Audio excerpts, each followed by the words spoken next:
Before the success of Yu-Gi-Oh!, the late Kazuki Takahashi struggled trying to get a successful serialization in Shonen Jump. The life of a manga artist isn't easy. He was very poor and in debt, and he lived in a house with a rotting floor and no electricity, while trying to unlock the secret to making a popular manga. It wasn't until he was in his 30s when he decided to do a battle manga filled with the things he loved growing up.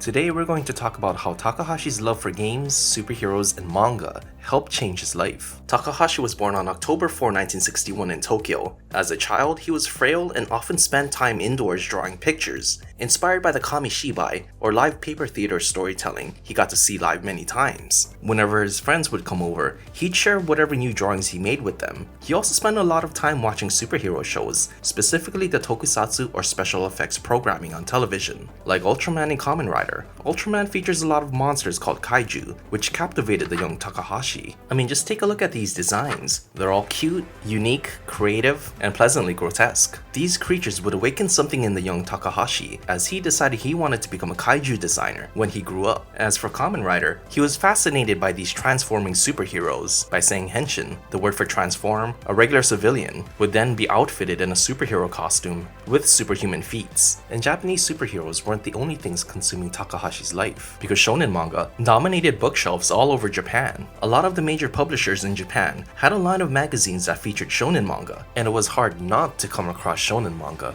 Takahashi was so into these magazines that he tried to create his own made-up shonen magazine line, going as far as drawing bike ads because shonen magazines featured them a lot. And he also drew characters from his favorite superhero shows like Ultraman and Kamen Rider into these magazines. It wasn't until he entered middle school where his dream to become a kaiju designer transformed into becoming a manga artist. While Takahashi dedicated his life to drawing, he was severely lacking in his studies, to the point where his own teacher called him a poop-making machine. Everyone in class laughed, and Takahashi laughed with them. But deep down he was hurt. He wanted to prove his teacher wrong. But before he could do that, he needed to refine his art style. Like many manga artists at the time, he didn't want to attempt any kind of realism, and instead aimed for more distorted proportions that he felt made his drawings look more sophisticated. His approach to his drawings were inspired by the limited animation of the Tiger Mask anime that he watched in middle school. If you don't know, limited animation is an animation practice where frames are reused for character animation. Takahashi found the way characters in Tiger Mask moved really cool. He also experimented with something called the Gekiga style. Gekiga is a type of manga aimed at adult audiences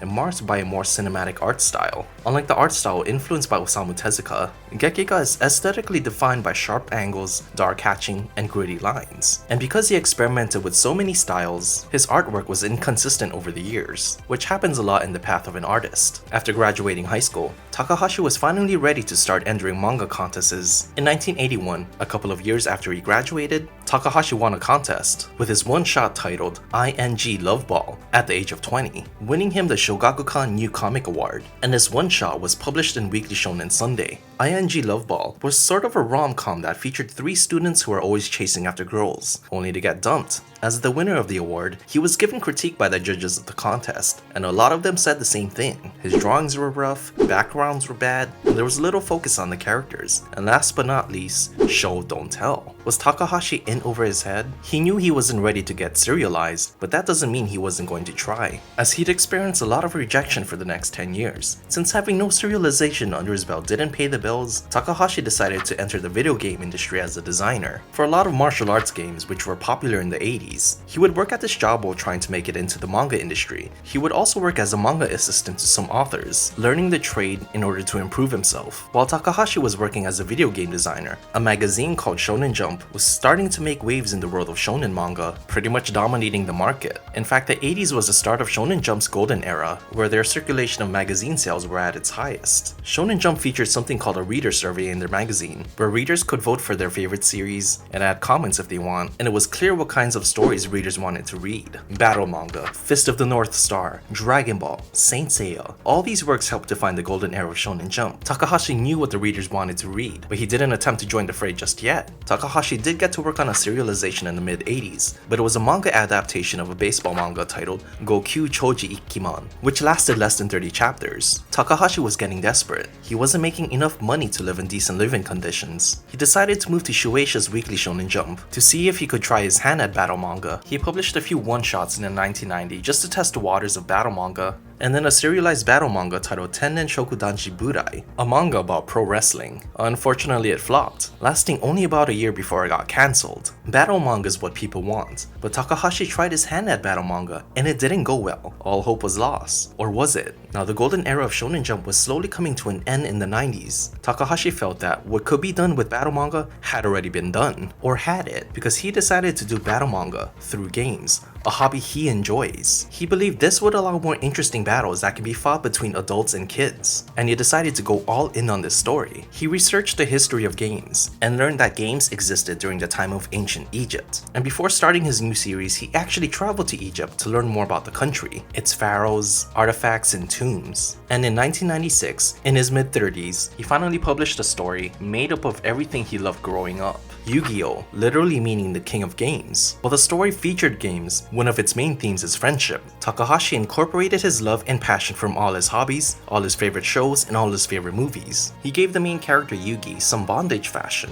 inspired by Edward Scissorhands, a hairstyle that resembles an open hand and an autumn leaf. Looking at this character, you can tell this design would pass a silhouette test. Takahashi had finally found his art style. And that's not all. Do you remember how Takahashi grew up consuming Japanese superheroes? Well, he added a transforming element to this character that would allow him to call upon an ancient spirit named Yami-Yugi, who possessed supernatural powers. That Millennium Puzzle of Yugi's is basically the Kamen Rider belt. Initially, the Yu-Gi-Oh manga ranked low in Jump's reader survey. Early Yu-Gi-Oh was a different kind of beast. It was very eerie and full of the supernatural. It was episodic and kinda repetitive. Bad guy shows up, Yami-Yugi appears, challenges them to a shadow game, and then punishes them. Takahashi would have to create a new game every week. Not very ideal, but that would all change in the 9th chapter, when he introduced a card game in the manga called Magic and Wizards. Inspired by and named after the card game Magic the Gathering, created by the Wizards of the Coast, a game that was introduced in Japan the same year Yu-Gi-Oh came out, the world's first collectible card game. Readers loved this card game idea, and they said in the reader survey that they wanted to see more of it. Since a lot of editors encouraged their manga authors to take hints from these reader surveys, the card game was revisited again about 20 chapters later. This opportunity allowed Takahashi to revisit his old dream of becoming a kaiju designer, and he went all out with the card designs, and from there, the Yu-Gi-Oh manga became a series about card games. He renamed the in-story card game from Magic and Wizards to Duel Monsters, and you probably know how much this idea blew up. And that's not all. Takahashi continued to add elements inspired by his favorite things. The holographic chest from Star Wars, a lot of things from JoJo's Bizarre Adventure, his favorite animal the shark, and so much more. Yu-Gi-Oh turned Takahashi's life around. He went from living in the world's chromiest apartment into a luxury apartment filled with games, movies, and memorabilia he can enjoy with friends. On July 6, 2022, Takahashi was found dead off the shore of Nago, Okinawa. It was reported in the American military newspaper Stars and Stripes that he died while assisting in the rescue of 3 others who were caught in a rip current. Takahashi's death devastated the world, but I think he succeeded in what he wanted to do, to teach everyone that you should always write about the things you love,